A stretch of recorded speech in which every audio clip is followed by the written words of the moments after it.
창세기 15장에 아브라함이 하나님을 믿었으니 그분께서 그것을 그에게 의로 여기셨더라. 그래서 아브라함이 하나님께 구원받은 일, 이 일을 통해서 이제 구약 또 신약 이 모든 시대를 총망라하는 그런 구원론을 좀 살펴보려고 합니다. 그래서 오늘 제목은 이렇게 잡았어요. 신구약 모든 죄인들은 오직 믿음을 통해 은혜로 구원받는다. 자, 이제 최근 불거진 시대마다 이제 다른 구원론이 있다, 다른 구원의 방법이 있다, 이제 이런 얘기들이 좀 논쟁거리로 이렇게 올라왔습니다.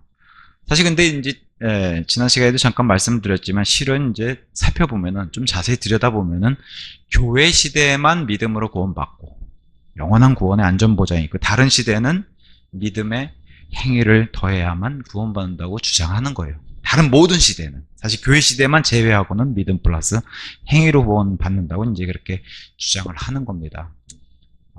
사실 뭐 이렇게 다 오픈해서 말씀드리면은 이제 한글 킹제임스를 기반으로 하는 교회들은 이제 구약 시대와 또 대환란 시대는 믿음에다가 행위로 더해서 이제 구원받는다, 이제 이렇게 가르치는 교리를 고수하고 있습니다.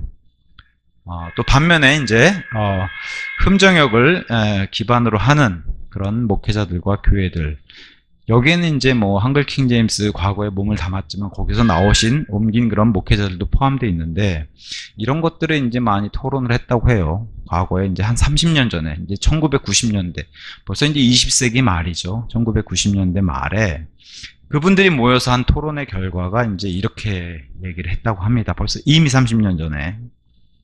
다른 시대라 하더라도 믿음에다 행위를 더하는 것은 구원도 또 구원을 유지하는 것도 불가능하다는 결론을 내렸다고 이제 목사님들 통해서 이제 제가 얘기를 들었습니다. 그래서 사실은 그렇게 결론을 내고 거의 한 30년 동안에 큰 문제와 논란 없이 지금까지 지냈어요. 왜 그래요?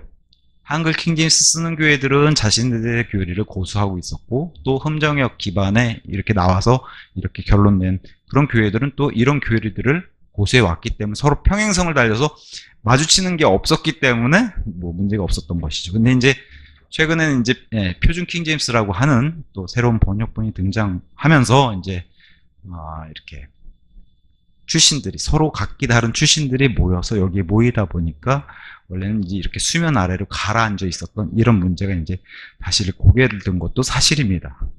서로 출신이 다르기 때문에 이제 그러한 문제점들이 생겼어요. 이건 비단 한국만의 문제는 아니다라고 얘기해요. 미국에서도 이 논란은 똑같이 일어난다고 그렇게 얘기를 해요. 그래서 우리가 다 알다시피 그 대표적인 학자가 이제 보통 다른 시대에, 교회 시대를 제외한 다른 시대에 믿음에다 행위를 더해야만 구원을 받고 유지한다고 주장하시는 가장 유명한 학자가 아무래도 러컨 박사님이 이제 대표적이기도 하고, 또 반면에 믿음으로만, 모든 시대는 믿음으로만 은혜로 구원받는다고 주장하는 대표적인 학자가 바로 우리가 잘 알고 있는 제임스 낙스 목사님, 또 러컨 목사님의 제자들 가운데 유명하신 바이블 빌리버, 킹제임스 성경도 수호하시는 사무엘 깁 박사님이라고 계세요. 이분도 내가 러컨 목사님 밑에서 배웠던 제자지만 도대체 이 문제를 수용할 수 없다고 해서 이제 은혜로 구원, 믿음을 통해 은혜로 구원받는 것을 이제 노선을 바꾼 분이 바로 사무엘 깁 목사님도 계십니다.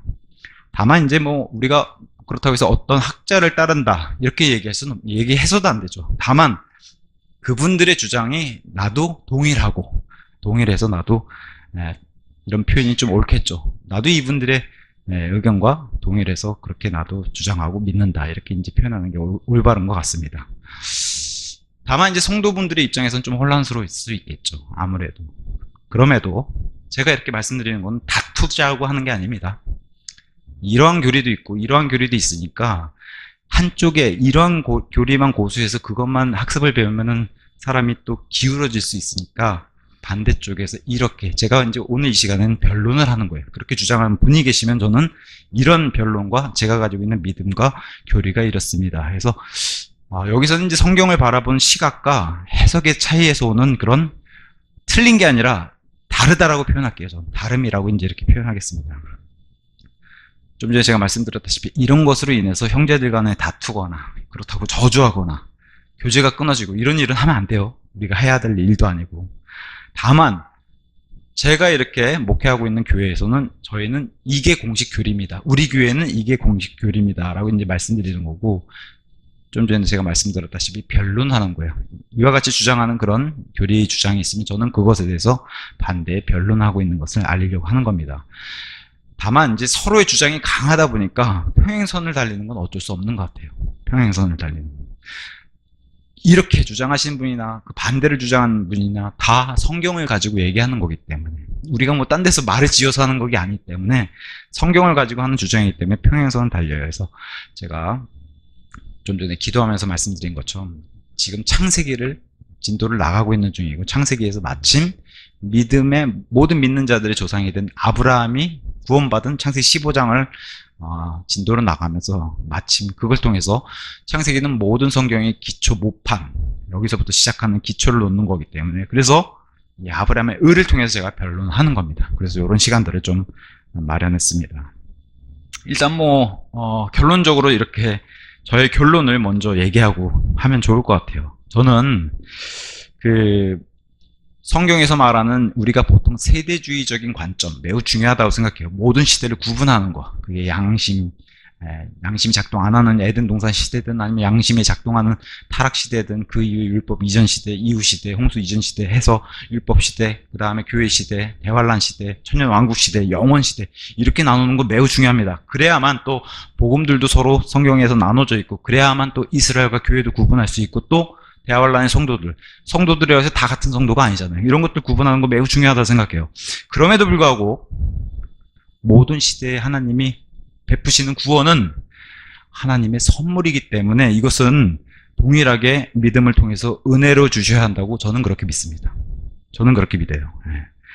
왜 그러냐면 구원은 철저하게 은혜요 하나님의 선물이라고 저는 성경이 말하고 있다고 그렇게 믿습니다. 그래서 어떤 시대도 마찬가지로 내 행위로 구원받거나 구원이 유지되는 것은 불가능하다고 저는 그렇게 믿어요.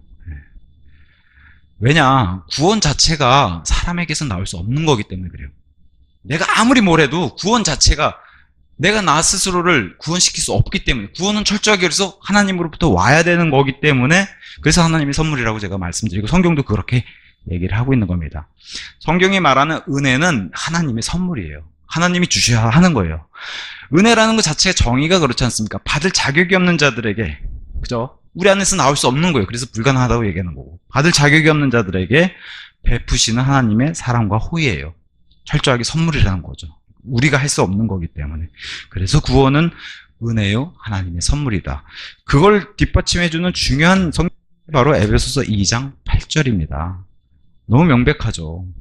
너희가 은혜로 구원받은 것은 믿음을 통한 것이기 때문이니 이는 너희 자신에게서 난 것이 아니요 그것은 하나님의 선물이라. 행위에서 난 것이 아니니 아무도 자랑하지 못하게 하려 함이라.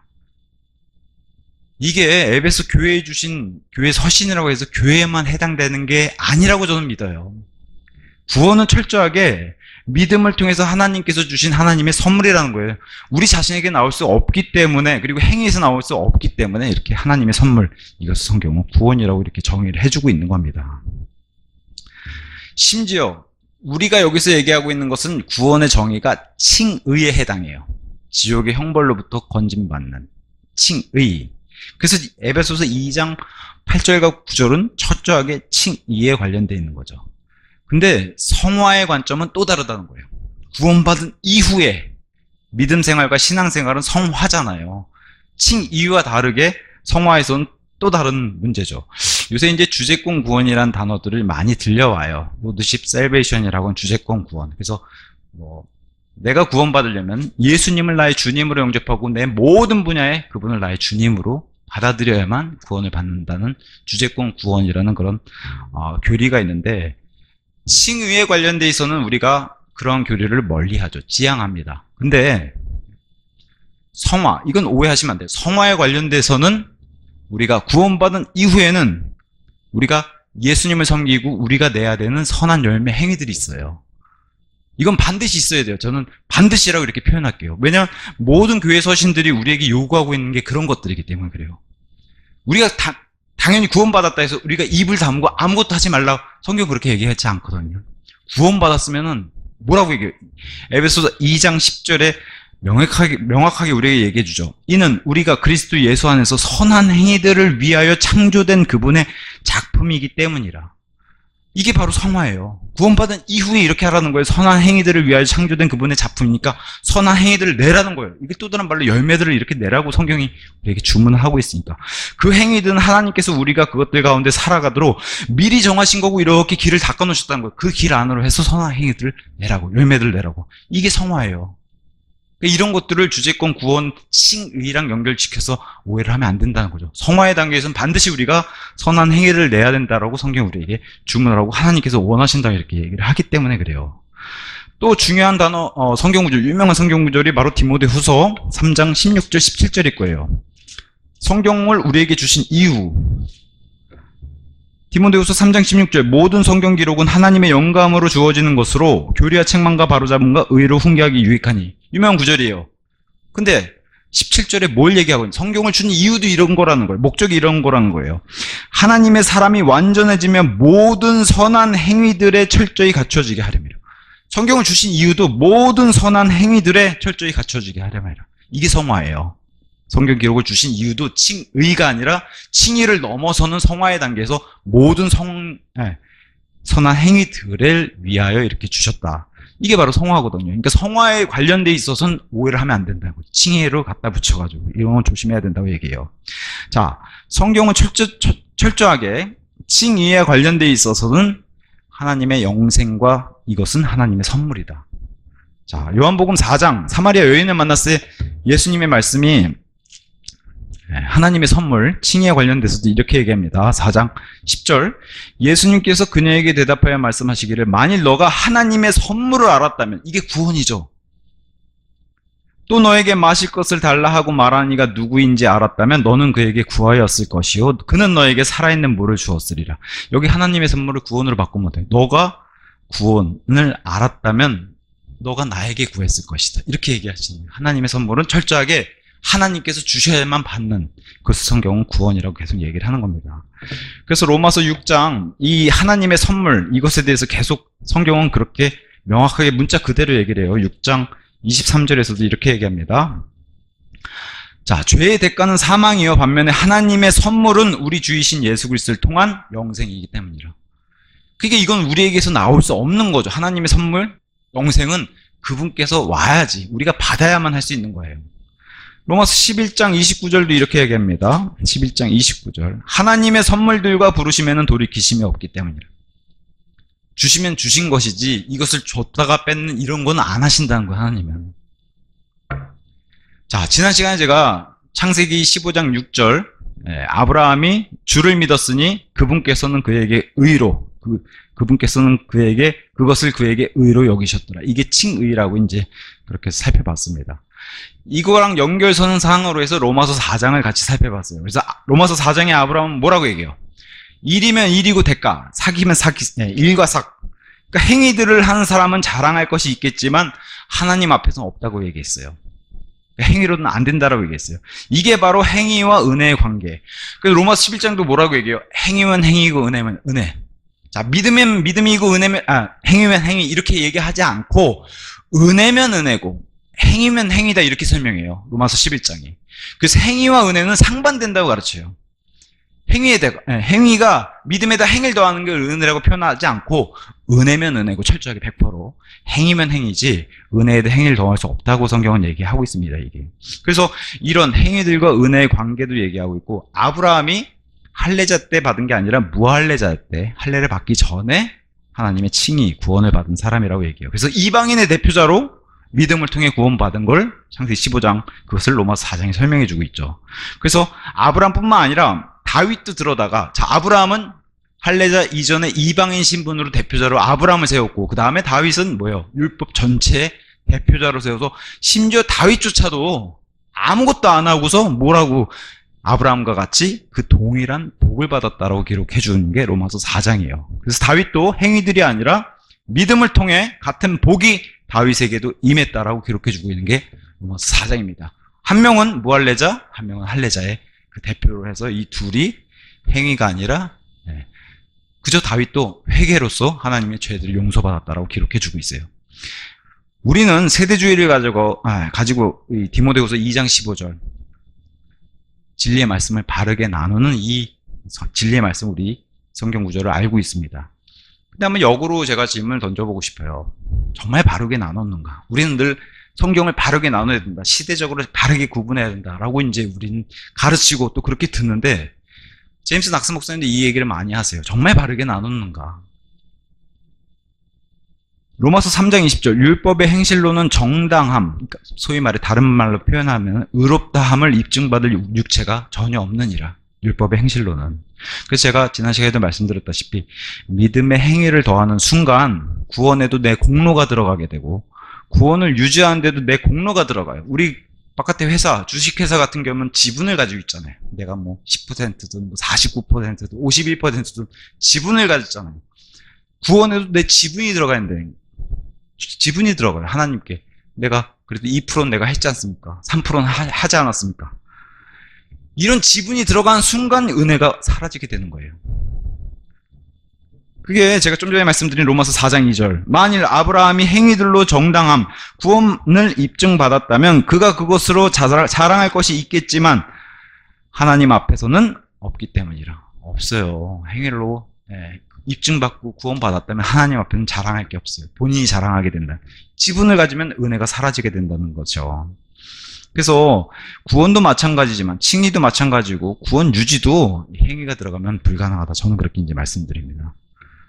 근데 행위는 어떤 표현을 우리가 해석할 수 있겠어요? 행위가 들어가는 것 자체가 구원받은 자로서 내가 입증. 대표적인 게 로마서 12장 2절이죠.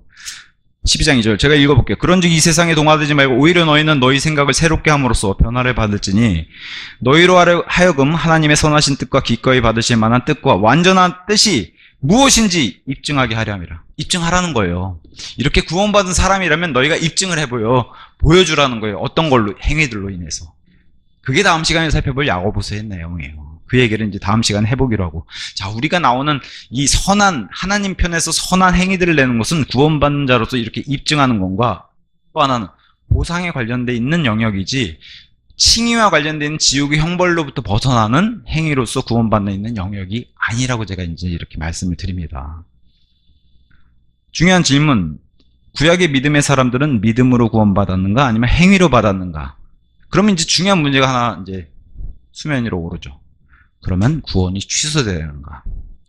구원이 취소되는가? 이 문제가 이제 터지게 돼요.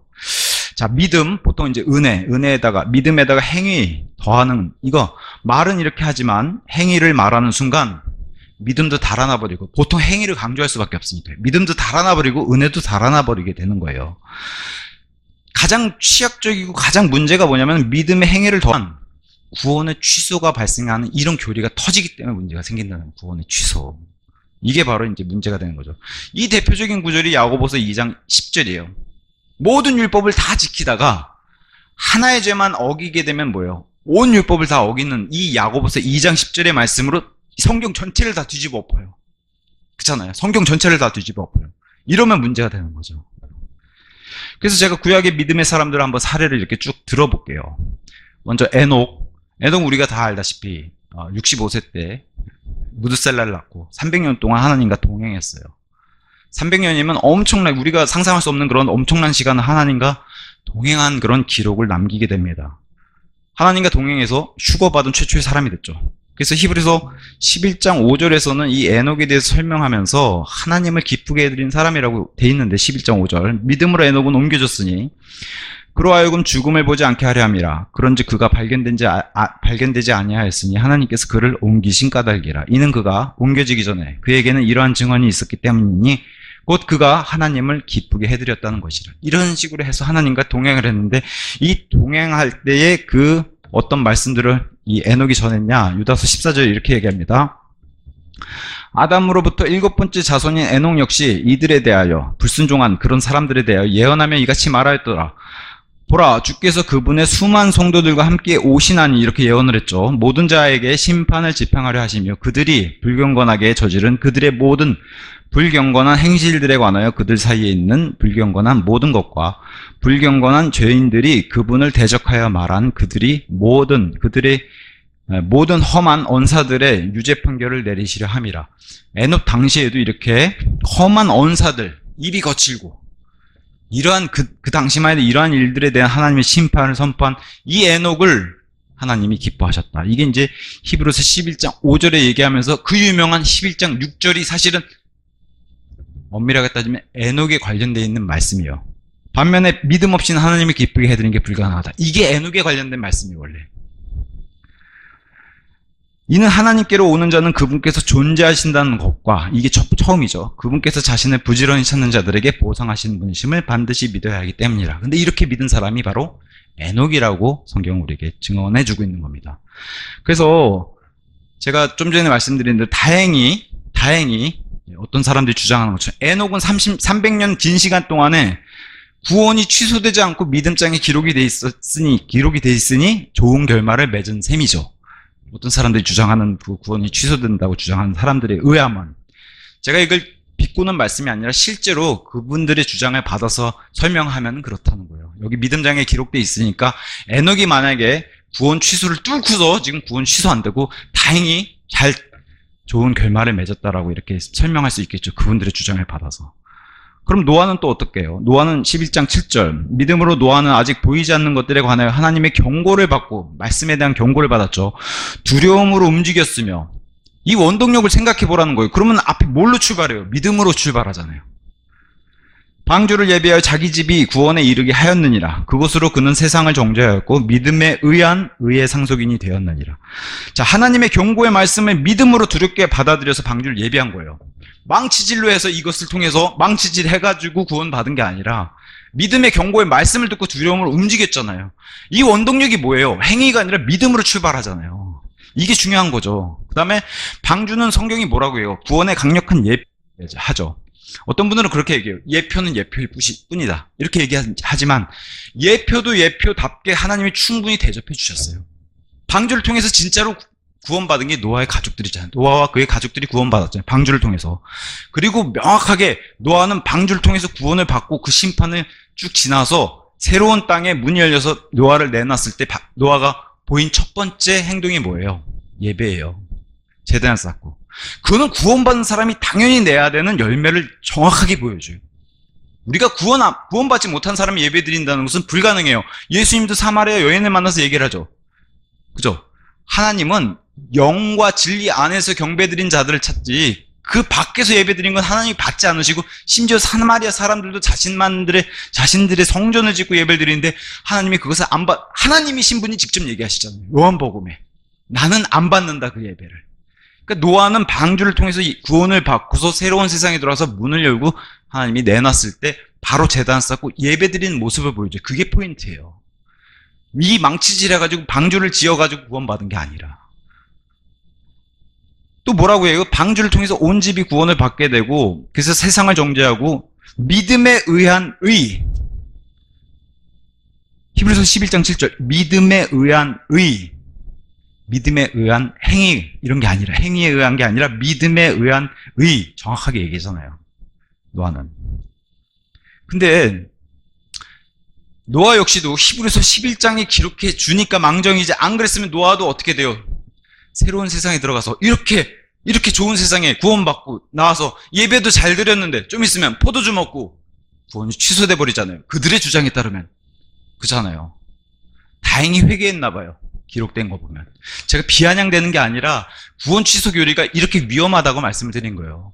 취소됐다가 회복했다, 취소됐다, 회복했다. 불가능한 건데 이제 그런 교리를 주장하는 분들이 계시니까. 행위가 의롭지 못해서 취소되어야 마땅함에도 히브리서 11장에 기록되어 있으니까 어쨌든 노아는 구원받은 게 확실하죠. 이집트 노예 이스라엘 백성들을 한번 예를 들어볼게요. 이집트에 노예 생활하고 있는 이집트 이스라엘 백성, 거기에 하나님이 10가지 재앙을 쏟아부으셨어요. 이것은 나중에 대환란의 예표도 되죠. 대환란에서 동일한 그런 재앙들을 쏟아부게 되는. 그래서 이스라엘은 참 뭐랄까요, 이런 민족이 없어요. 탄생할 때도 민족이 전체로 구원받는, 마지막 대환란에서도 민족이 전체로 구원받는 이런 민족이 없어요. 세상에 유일한 민족이라 그러죠. 이스라엘 민족은. 이스라엘 민족에게는 뭘 요구하세요? 이런 재앙들과 표적들을 보여주시면서 믿음의 선택을 요구를 하세요. 너희들이 어린 양을 명령대로 잡을 것인가? 그 피를 뿌릴 것인가? 죽음의 천사가 넘어가도록. 그걸 성경은 출발을 뭐라고 얘기해요? 믿음으로 하는 거예요. 이거 피 뿌리는 걸 믿음으로 하는 거예요. 이 피 뿌려서 구원받는 게 아니라 피 뿌리는 것 자체를 믿음에서 출발하는 거죠. 이스라엘 백성은. 그러니까 어린 양을 믿음으로, 어린 양 잡아라 그러면은 그 명령에 따라서 아무 생각 없이 잡는 게 아니라 믿음으로 잡는 거예요. 믿음으로. 그리고 그 피를 상인방과 양옆 문틈에 믿음으로 내려치라. 그냥 내려치라는 게 아니라 믿음으로 내려치라는 거예요. 피를 내리칠 수 있는 것이 행위로 의롭게 되는 게 아니라 그 원동력이 어디서 시작한다고? 믿음에서 시작하는 거예요. 믿음에서. 행위로 의롭게 되는 게 아니라 그렇게 의롭게 되려고 하지도 않고 이스라엘은. 믿기 때문에 피를 내려친 거예요. 이게 순서죠. 믿기 때문에 피를 내려친 거지. 구원받기 위해서 피를 내려치는 게 아니라. 어쨌든 이렇게 해서 이집트라고 하는 예표, 그 예표가 뭐예요? 죄와 세상과 마귀, 여기서 탈출시켜서 구원받았어요. 이게 하나님의 구원이에요. 이집트에서부터 끄집어내서 아무것도 없는 하나님과의 교제를 할 수 있는 광야로 나왔다는 거. 이게 자체가 구원이란 말이죠. 그 구원에 대한 이 해석을 어디 가서 해줘요? 고린도전서 10장 가서 해주잖아요. 모세로부터 침례를 받고, 그 바닷가를 건너면서 침례를 받고, 반석의 물과 만나 빵을 먹으면서. 근데 이스라엘 백성은 몰랐어요. 근데 고린도전서 10장에 와서 뭐라고 해요? 그거 그리스도였다고 그러죠. 그 반석과 빵은 그리스도였다. 어떤 사람들이 오해하는 것 중에 하나가 있어요. 십자가 사건 이후에는 분명히 예수 그리스도의 십자가의 죽음과 장사되심과 부활을 보고 믿죠. 예수님을 믿어요. 그래서 구원을 받아요. 그럼 십자가 전에는요? 그래서 어떤 사람들이 이런 표현을 하죠. 다가올 십자가를 보고서 구원받는다는 표현을 써요. 근데 이 말에 굉장히 이렇게 좀 반응을 이렇게 잘못 이렇게 소화 못 하시는 분들이 계시더라고요. 저는 이렇게 말씀드려요. 그러면서 이제 그분들이 얘기하죠. 구약시대에 무슨 예수님이 있었다고, 예수님이 다가올 예수님과 십자가를 보면서 구원받았다 그러냐. 그래서 제가 그 말씀을 들으면서 그런 말씀을 드렸어요. 그건 오해입니다. 예수님이라고 하는 이름 자체는 우리가 복음서에서 등장해서 신약시대를 열러 오셨고 구약시대의 마무리와 신약시대를 여시러 오셨지만, 구약시대라고 예수님이 안 계셨냐? 계셨죠. 누구로 계셨어요? 하나님의 아들, 하나님으로 계셨잖아요. 특히나 구약성경에서는 그분이 여호와라는 그런 이름으로 계셨잖아요. 주라고 하는 여호와로 계신 분이, 그렇잖아요. 예수님이란 그 이름은 안 쓰셨지만 그렇다고 해서 하나님의 아들이 안 계신 건 아니잖아요. 그 하나님 자신이 본인을 계시하시고 특히나 이 땅에서 사람의 모습으로 현현하시고 많이 내려오신 분이 바로 예수님이세요. 하나님의 아들로서 그런 모습을 구약시대에 많이 보이셨죠. 그래서 특히나 이 예수님께서 이집트에서 끌어내서 내 백성으로 삼으신 그분이 바로 하나님, 그분이 나중에 이 땅에 내려오셔가지고 그게 나였다라고 얘기하잖아요. 그 여호와가 나였다. I am이라고 그렇게 표현 많이 하시잖아요. 그 광야를 끌고 나온 존재가 나였다. 그래서 사실 이 예수님이 뭐라고 얘기하세요? 이스라엘 백성 향해서 너희는 나의, 이 세상의 많은 민족들 가운데 너희는 나의 독특한 보물이고 제사장들의 왕국이고 거룩한 민족이고 너희는 나의 선택받은 자고, 그분께서 어느 민족도 이처럼 대하지 아니하신 그런 민족이 바로 이스라엘이다. 이렇게 해서 끄집어낸 그런 존재가 하나님이시고, 그렇게 해서 선택받은 민족이 바로 이스라엘이라고 얘기해요. 그 이스라엘은 세상 어느 민족도 이렇게 민족적으로 전체가 다 구원받은 건 없죠. 없어요. 이렇게 어마어마한 숫자가 민족적으로 구원받은 거는. 근데 출발에 이스라엘에 이렇게 단체로 구원받는 이런 사건, 그 다음에 우리가 다 알다시피 대환란에 또 단체가 구원받는 사건, 그 중간은 거의 한 3,500년 동안, 그 중간은 거의 이 숫자에 비례해 보면은 많은 숫자를 구원받지 못할 정도로 그 이스라엘 백성들이 개인적으로는 하나님을 받아들이지 않는 그런 백성이 됐죠. 심지어는 예수님을 죽이는 그런 백성이 됐고. 다만 우리가 광야에 끌고 나와서, 광야에 나와가지고 하나님과 함께 교제하는 그런 시간 가운데서 광야에서 불순종 벌인 사건이 분명히 있죠. 그래서 고린도전 10장에서도 불순종의 사건에 대해서 거론하고, 또 이 사건에 대해서는 히브리서 3장 이렇게 얘기하죠. 3장 7절, 오늘 너희가 그분의 음성을 듣는다면 너희의 마음을 완악하게 하지 말지니 격분시켰을 때와 같이 곧 광야 가운데 있던 시험의 날과 같이 하지 말라. 곧 너희 조상들이 나를 시험하였고 나를 떠보았으며 40년간 나의 역사들을 목격하였던 때라. 이렇게 해서 불순종하고 반역했던 때가 있었죠. 3장 15절에 오늘 만일 너희가 그분의 음성을 들은 것이라면 격분시키던 때와 같이 너희의 마음을 완악하게 하지 말라. 그래서 광야에서 계속 하나님 속을 썩였던 민족이 바로 이스라엘 민족, 히브리 민족이라고 히브리서에 이렇게 기록해주고 있습니다. 4장 7절에도 또 반복해서 오늘 만일 너희가 그분의 음성을 듣는다면 너희의 마음을 완악하게 하지 말라. 이것을 고린도전서 10장에서도 불순종에 대한 말씀으로 기록해주고 있는데 행위, 구원의 믿음에다가 행위를 더하는 교리를 주장하신 분들은 광야에 나와서 이렇게 불순종 벌인 이스라엘 민족들의 구원이 다 취소됐다라고 그렇게 얘기하시더라고요. 이들의 구원이 취소됐다면 이들이 다 지옥에 갔다는 소리가 되는데 아까 야고보서 2장 10절의 말씀처럼 온 율법을 다 지키다가도 이렇게 하나만 어기더라도 다 어기는 셈이 되니까 이런 식으로 해서 다 구원 취소됐다라고 얘기를 하더라고요. 대표적으로 이제 금송아지 앞에서 춤추며 경배한 3,000명. 또 레위 지파 가운데서 성막을 섬기던 코라의 반역, 심지어 14,700명이 죽었죠. 여호수아 가장 심각한 건 이거죠. 여호수아 칼렙을 제외한 1세대들은 다 죽었죠. 가나안 땅 들어가지 못하고. 그럼 다 지옥에 가는 것이냐? 여긴 심지어 누구도 포함돼요? 모세는 다행히도 히브리서에 기록이 돼 있어서 다행히도 빠졌지만 아론과 미리암도 포함돼요. 최초의 대제사장과 최초의 예언자가 다 빠져버려요. 다 지옥에 간 셈이 돼버려요. 제가 아까도 우리 마태복음 살펴보면서 이스라엘 여인들이 자기 아리아로 짓고서 그렇게 미리암을 존경하는 그런 여인들이 지옥에 간 미리암을 존경하는 인물로 놓겠냐. 불가능하다고 제가 말씀을 드렸고, 그래서 1세대는 가나안에 들어가지 못하는 이런 불순종 때문에 다 지옥에 갔다. 그렇게 이제 믿는 분들이 계시다고요. 믿음에다 행위를 더하게 되면. 저는 이렇게 말씀드려요. 이집트에서 탈출 자체가 구원이에요. 단순히 예표가 아니라 그거 자체가 구원이에요. 그럼 광야에 나와서 뭘 하냐? 광야에 나와서는 성화하는 거예요. 근데 광야에 나온 이스라엘 백성들이 많은 실패를 보였던 게 뭐예요? 성화의 실패를 보여주는 거예요. 이것을 본보기 삼아서 교회는 그러지 말라고 고린도 교회에다 편지 썼는데 고린도 교회 역시 광야에 나와서 불순종하는 이스라엘 백성처럼 고린도 교회도 불순종하는 모습을 보이기 때문에 이런 경고의 말씀을 준 겁니다. 이스라엘 백성 우리가 광야에서 벌이는 이런 모습 보면은 우리도 똑같아요. 이 광야에 나와서 불순종하는 이스라엘 백성 보고서 우리가 손가락질하고 정죄할 그럴 수 없어요. 우리도 똑같아요. 우리가 더 하면 되겠지. 그 증거가 바로 고린도 교회예요. 제가 아까 구원은 철저하게 하나님의 선물이라고 그랬잖아요. 이집트에서 빼내가지고 하나님의 선물로 구원을 베풀어 주셔서 나와서 지옥을 보내신다. 이게 우리가 섬기는 하나님의 그런 속성이겠냐는 거죠. 힘들게 빼내가지고 바로 광야, 며칠도 안 됐잖아요. 그죠? 빼내가지고 광야에서 불순종 간다고 다 지옥에 보내고 땅이 삼켜서 그 표현하시더라고. 어떤 목사님. 아니 그럼 땅이 삼켜서 이러는데 어떻게 이 사람들이 지옥을 안 가고 그런 사람들이냐고.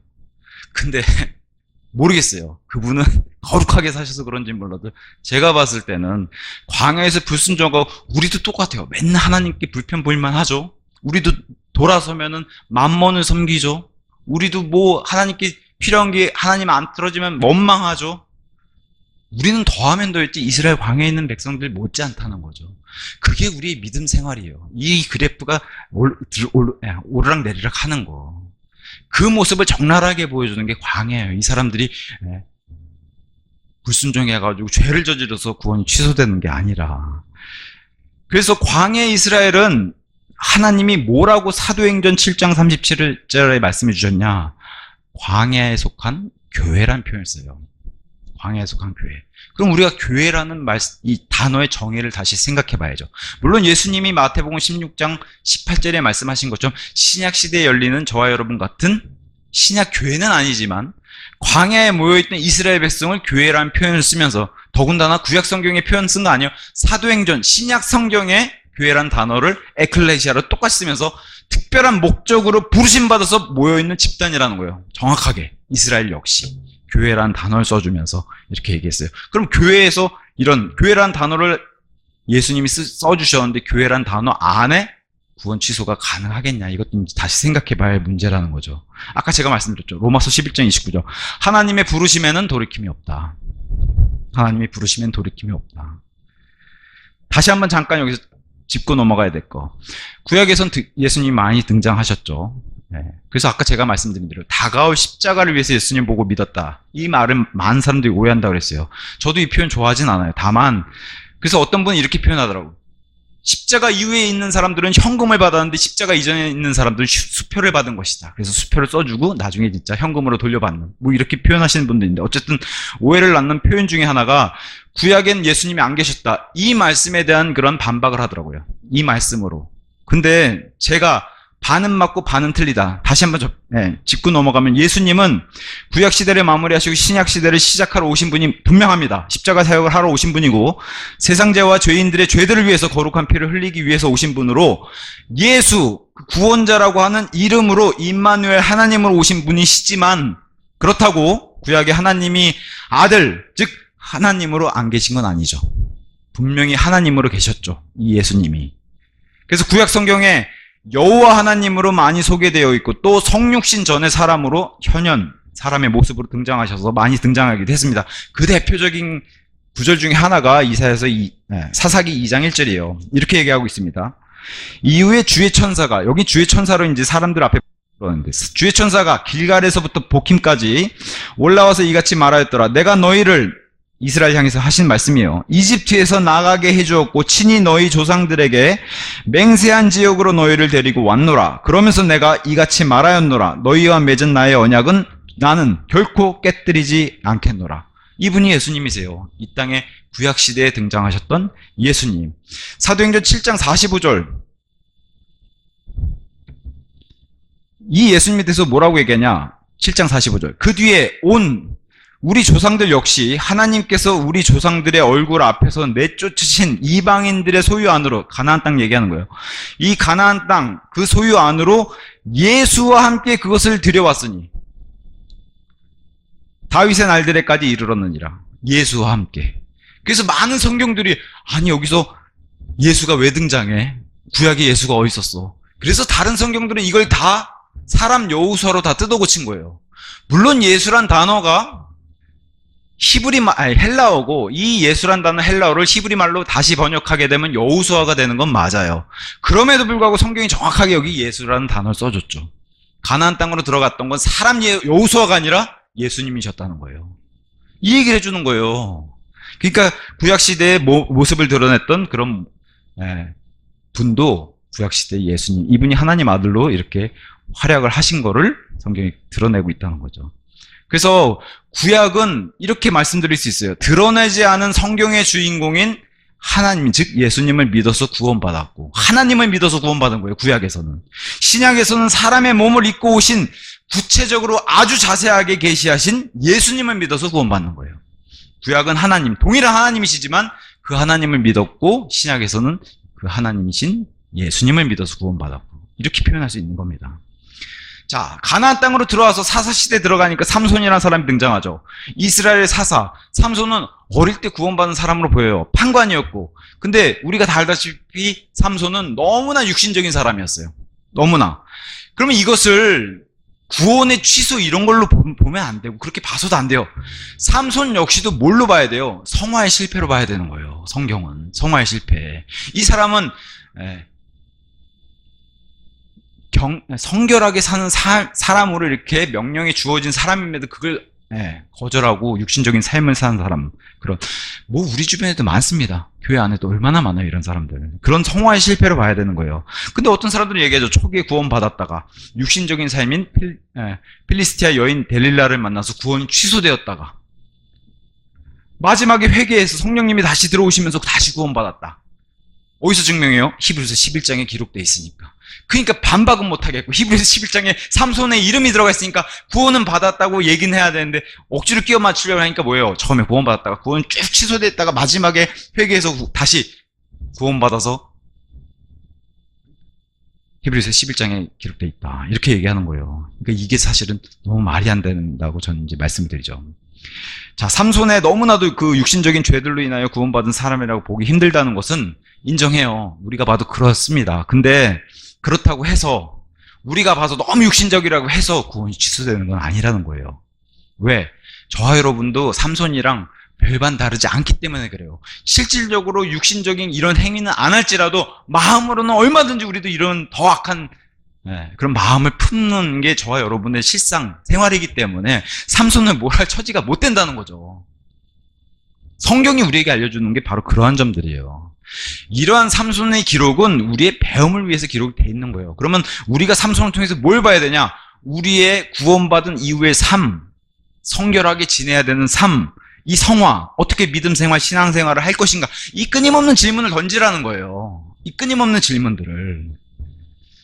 그래서 하나님께서는 사실은 너 지옥에서부터 형벌 면해야 돼, 이 칭이 굉장히 중요해, 이것만 강조하신 게 아니라는 거죠. 제가 언젠가 설교할 때도 말씀드렸던, 이 성경을 놓고 읽을 때 성경 처음부터 끝까지 구원 칭인가 아니라는 거죠. 칭이 못지않게 하나님은 우리에게 성화도 중요하게 생각하시고 많이 기록해 주셨다는 거예요. 심지어 사도 바울의 14권의 서신들은 다 너희가 어떻게 살 것인가를 기록해 준 게 바로 이 서신들이에요. 구원받은 이후에 어떻게 살 것인가, 그것에 대한 서신들을 이렇게 써준 거라는 거죠. 이런 거를 놓치면 안 된다는 거, 아까 제가 말씀드린 에베소서 2장 10절, 우린 선한 행위들을 하도록 창조된 그런 작품이라던가, 성경 기록을 주신 이유가 철저하게 선한 행위들을 완전하게 철저하게 하려 함이라든가, 아니면 로마서 12장 2절, 너희가 입증해야 된다, 하나님의 그 선한 뜻과 그게 무엇인지 입증해야 된다, 이런 것들을 우리가 생각해 봐야 되는 거죠. 이게 바로 성경이 말하는 성화라는 겁니다.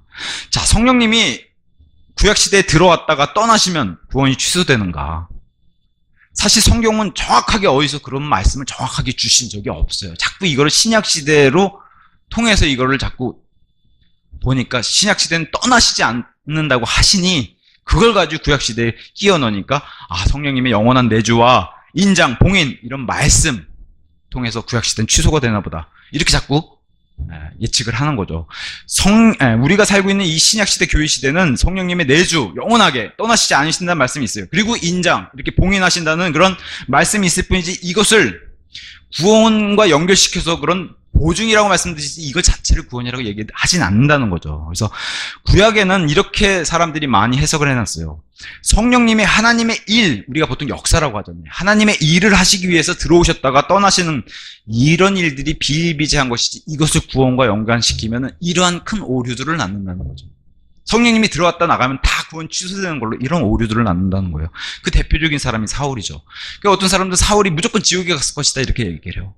근데 또 반대로 사울이 이렇게 사악한 짓을 하고 악한 영이 들어왔어도 이것은 구원의 여부를 판가름하는 게 아니라 육신적인 죽음과 그런 사울도 믿음의 실패를 보는 그런 시각으로 해석해 놓는 사람들도 있다는 거죠. 이걸 봐야 되는 거예요.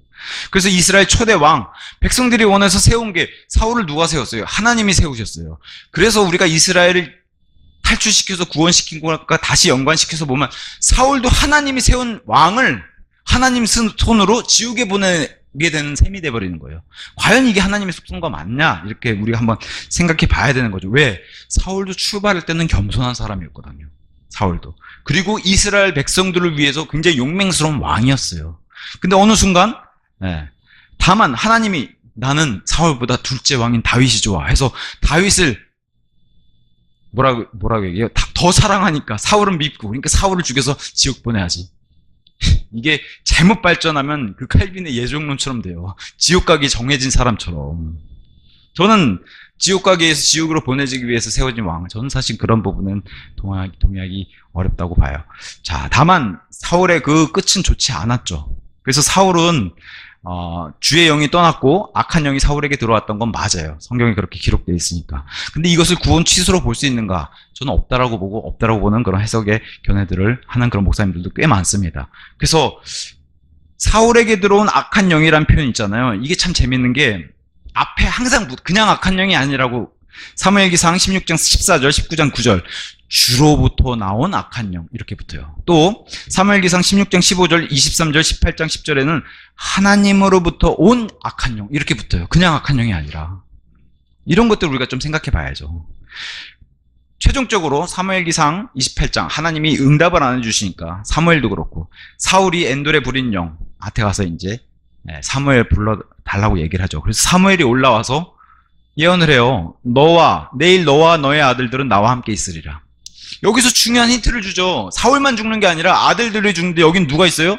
다윗과 언약을 맺은 요나단도 있어요. 이게 중요한 포인트죠. 너와 너의 아들들이 나와 함께 있으리라. 사무엘과 함께 있는데 아들들까지. 근데 거기에 요나단이 들어가 있어요.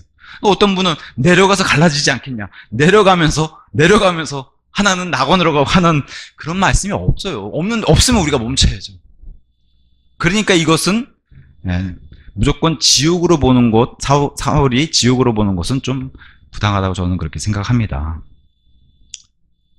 오히려 사울보다 훨씬 더 악한 짓들을 많이 한 게 솔로몬이에요. 훨씬 더. 이스라엘에 훨씬 더 안 좋은 영향을 미쳤고. 근데 솔로몬도 마지막에 회개해서 괜찮다. 성경을 많이 기록했는데. 동의하기 힘들죠. 솔로몬 역시도 성화에 실패하는 걸로 봐야죠.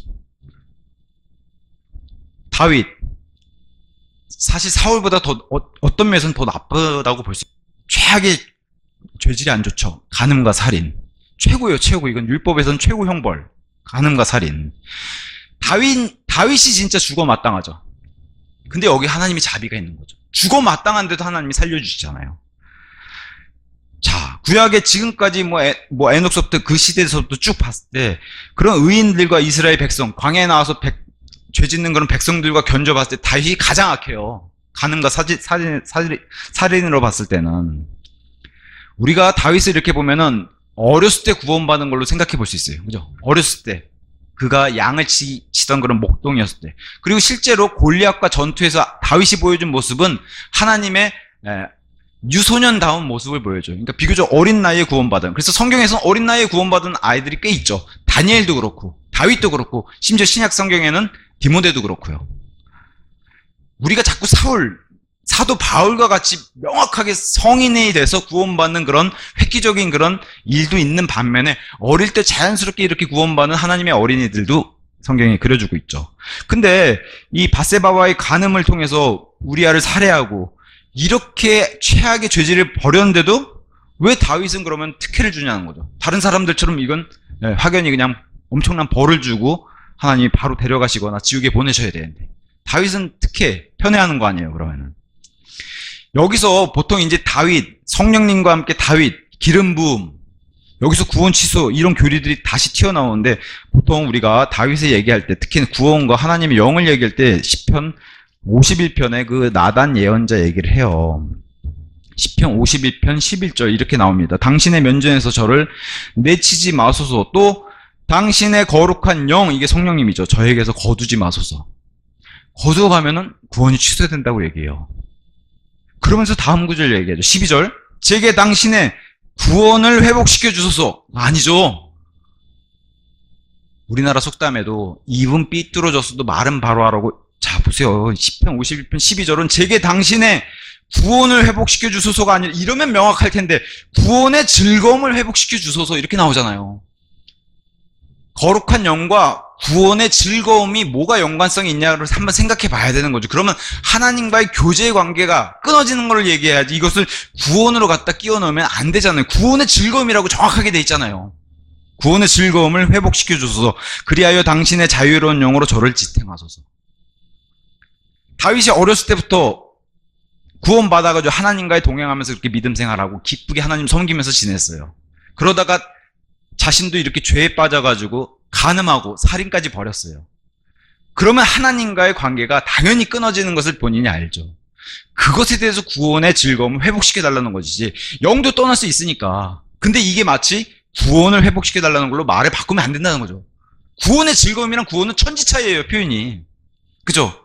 왜 이것을 설명하지 못하냐고 이렇게 얘기하는지 모르겠어요. 얼마든지 설명 가능하죠. 구원의 즐거움. 저와 여러분도 믿음 생활하다가 하나님과 교제가 끊어질 수 있어요. 그죠? 우리가 죄를 저지르면 당연히 하나님도 고개를 돌리시고 죄를 멀리 하시려고 하고, 그럼 교제가 당연히 끊어지죠. 그것을 성경은 뭐라고 얘기해요? 구원의 즐거움. 우리도 얼마든지 간증을 이룰 수 있어요. 그 얘기를 하는 거지. 여기서 구원이 잃어버리고 취소되고 이런, 만약에 여기 지금 이걸 통해서 회개를 다윗이 해서 구원을 취소 안 당하고 했다고 쳐요. 그러면은 좀 이따 또 구원 취소당해요. 언제 취소당해요? 좀 이따 이스라엘 백성 군사 수를 세잖아요. 사탄에게 속아가지고. 그러니까 그런 얘기는 여기 구원 취소를 막았다가 또 구원 취소됐다가 또 회개했다. 제가 하나님의 생명책에 이름이 기록됐다가 지워졌다가 기록됐다. 너덜너덜. 제가 목사님들 만나서 그런 표현 썼어요. 아니 생명책이 너덜너덜 되겠어. 너덜너덜. 이 밧세바 사건을 로마서 14장은 다윗 지난 시간에 살펴본 로마서 4장 뭐라고 얘기해요? 다윗이 행위들을 하지 않았음에도 불구하고 아브라함과 동일한 복을 다윗에게 주셨다는 거예요. 행위들로 그게 구원이 유지되고 구원을 받고 취소되고 이게 아니라 구원에 대한 게 아니라고 이제 다윗을 얘기해요. 뭐 어떤 행위를 하지 않았어도 죄들이 용서를 받았다는 거예요. 그저 회개만 했는데도. 하나님이 원하시는 건 이런 거죠. 믿음으로 구원받고 회개하면 용서해 주시고 이게 하나님의 법칙이고 하나님의 속성이에요. 그걸 얘기해 주신 거예요. 로마서 4장 6절. 제가 말씀드린 정확하게 뭐라고 성경이 얘기해요. 4장 6절. 곧 행위들 없이, 이게 중요하죠. 행위들 없이 하나님께서 의를 전가하신 사람의 복을 다윗 또한 묘사하는 것과 같으니 말하기를 죄악들이 용서되고 죄들이 가려진 자들은 복되도다. 주께서 그에게 죄를 전가하지 아니하실 사람은 복되도다. 뭐라고요? 행위들 없이. 다윗이 한 건 행위들 없이 회개한 거예요. 그 얘기를 지금 하면서 로마서 4장의 구원, 칭의가 이런 거다. 행위들 없이 받는 걸 이렇게 성경이 설명해 줬죠. 아브라함과 다윗의 예로 들어서. 중요한 건요, 행위들 없이. 이걸 강조해 놨죠. 그래서 이건 역시도 로마서의 교회를 향한 기록이니까 로마서가. 그러면 다윗은 예표에 불과하다. 예표는 껍데기고 예표는 실체가 아니니까 이렇게 얘기할 건가? 아니라는 거죠. 다윗도 예표지만 예표를 통해서 충분히 다윗에게도 하나님이 용서해 주셨다. 하잖아요. 이렇게 기록이 돼 있잖아요. 또한 다윗은 이렇게 해서 죄를 용서받은 사람인데 할례자죠. 유대인이죠. 그죠? 그 얘기를 하는 거예요. 다윗은 할례자고 유대인의 대표자로서 로마서에서 설명해 주고 있어요. 로마서가 단순히 교회를 위한 서신서라고 해서 지금 할례자 얘기를 못하느냐? 아니죠. 다윗을 통해서 하고 있잖아요. 다윗도 어떻게 용서를 받았는지를. 만약에 다윗이 행위로 의롭게 된다고 하고 행위로 유지가 되는 거라면은 아까 제가 말씀드렸다시피 다윗의 노년에 사탄에 의해서 이스라엘 수를 계수한 죄로 또 취소되어야 돼요. 구원이. 그런 일은 제가 불가능하다고 계속 그랬어요. 말씀드리는 거예요. 네.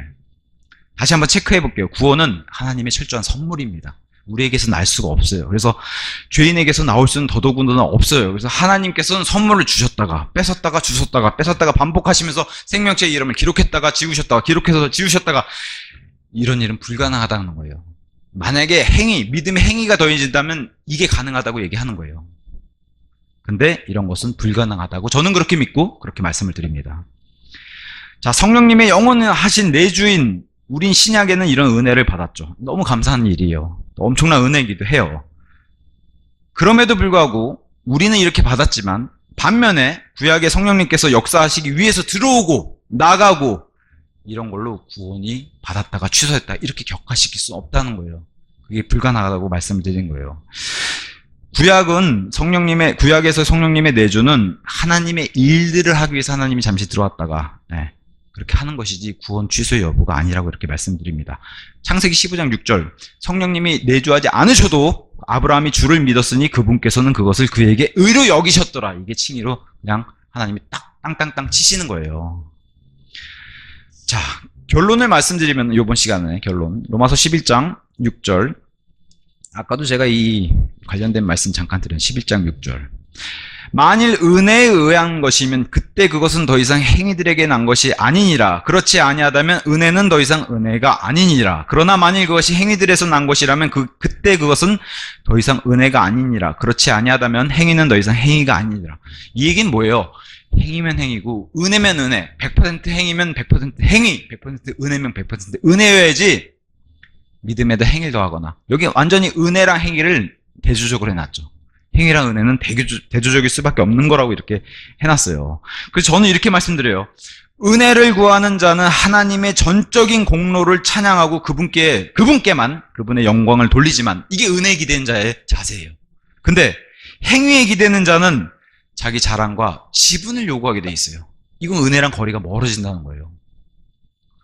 그래서 오늘은 여기까지 하고 다음 시간에는 제가 야고보서가 말하는 아브라함 그리고 거기서 등장하는 라합 이들의 정당하다 아니면 의롭다 하는 그런 칭의에 관련되어 있는 구절이 맞는가, 그런 부분, 또 야고보서와 히브리서의 수신자 그리고 그 맥락이 어떠한지, 또 히브리서 6장과 10장에 이 문맥에 대한 해석이 어떻게 해야 되는지, 또 대환란 성도들이 끝까지 견딘 자가 등장하는데 이들과 양민족, 이들에 관해서도 살펴볼 거고, 또 천년왕국 백성들은 또 어떻게 펼쳐지고 이들의 믿음과 행위의 관계가 어떻게 되는지를 한번 살펴볼 텐데, 다음 시간에 이제 역시 할 것 중에 하나가 모든 시대를 성경을 통해서 보여주신 구원, 그 중에 하나가 바로 주의 이름, The Name of Lord예요. 주의 이름을 부를 자는 구출받으리라, 구원받으리라. 이게 에녹 시대에서부터 저 대환란 시대까지 가요. 쭉 해서 그 구절들을 다 뽑아내면 모든 시대가 다 이 얘기를 하고 있습니다. 예수님의 이름과 뭐 하나님의 아들 이런 이름 나오기 전에 로드라고 하는 주님을 통해서 구원받는, 그래서 제가 인류의 가장 위대한 구원 중에 하나가 십자가 옆에 도둑, 그 흉악범이에요. 그 흉악범이 다른 고백 안 했어요. 뭐라고 해요? 주님, 주여. 그 고백이 위대한 고백이에요. 그 고백이 창세기부터 시작해가지고 대환란 맨 마지막에 이스라엘이 부르짖는 요에서의 말씀의 성취, 누구든지 주의 이름을 부를 자는 구출을 받으리라. 그게 모든 시대를 관통하는 하나님의 믿음을 통해서 은혜로 구원받게 해주는 진리를 알려주는 겁니다. 이것을 다음 시간에 살펴보도록 할게요. 오늘은 여기까지 하고 마치도록 하겠습니다.